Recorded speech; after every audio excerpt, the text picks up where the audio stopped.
மதிப்பிற்குரிய முன்னாள் முதல்வர் எடப்பாடி பழனிசாமி அவர்கள் எக்காரணத்தை கொண்டும் பாரதிய ஜனதாவோடு நாங்கள் உடன்பாடு வைத்துக் கொள்ள மாட்டோம் என்று அண்மையில் தான் கூறினார்.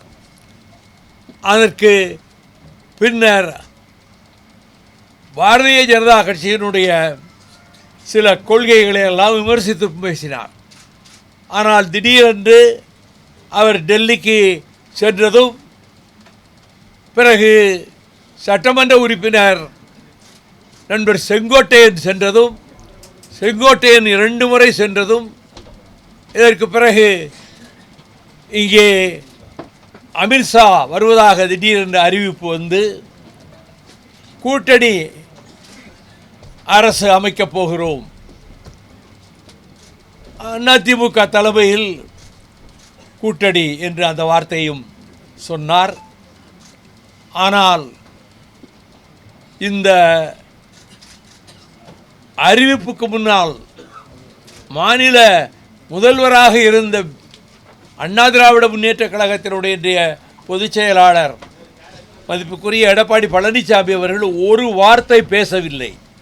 கூட்டணி அமைகிறது அவர் தலைமையில் என்று சொன்னால் 5 நிமிடமாவது அவர் பேசி இவர்களை வரவேற்று முறைப்படி அதற்கு பிறகு பிஜேபி பேசினால் அது கூட்டணிக்கு ஆரோக்கியமானதாகவும் ஒரு உண்மையான கூட்டணி அமைவதாகவும் தெரியும்.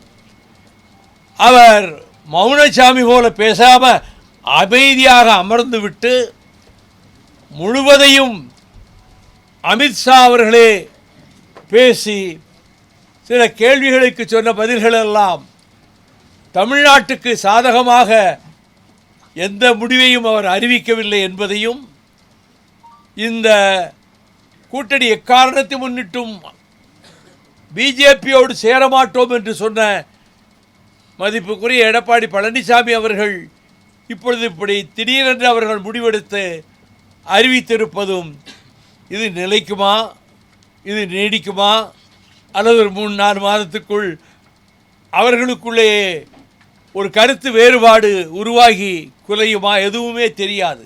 ஆனால் அவர்கள் பாரதிய ஜனதாவுக்கு எடுபிடி போல இருந்து கொண்டுதான் நேற்றைக்கு அந்த நிகழ்ச்சியை நடத்தி காட்டினார்களே தவிர அண்ணா திராவிட முன்னேற்ற கழகத்திலே இருந்து ஒரு வார்த்தை யாரும் பேசவே இல்லை.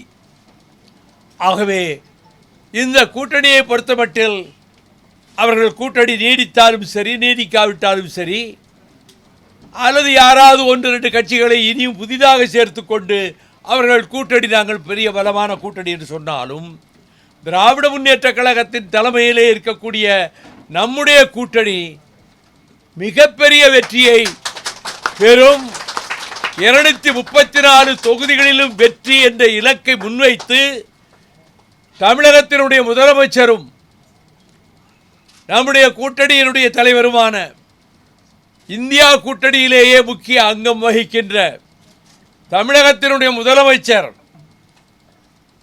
ஆருயிர் சகோதரர் மாண்புமிகு தளபதி மு.க. ஸ்டாலின் தலைமையில் வரப்போகிற சட்டமன்ற தேர்தலில் அனைத்து தொகுதிகளிலும் வெற்றி பெறுவதற்கு மறுமலர்ச்சி திராவிட முன்னேற்ற கழகம் சொன்ன வாக்கை நிறைவேற்றுகிற வகையிலே டாக்டர் கலைஞரிடத்திலே சொன்னது போல கடைசி வரை நான் தம்பிக்கு பக்கபலமாக இருப்பேன்.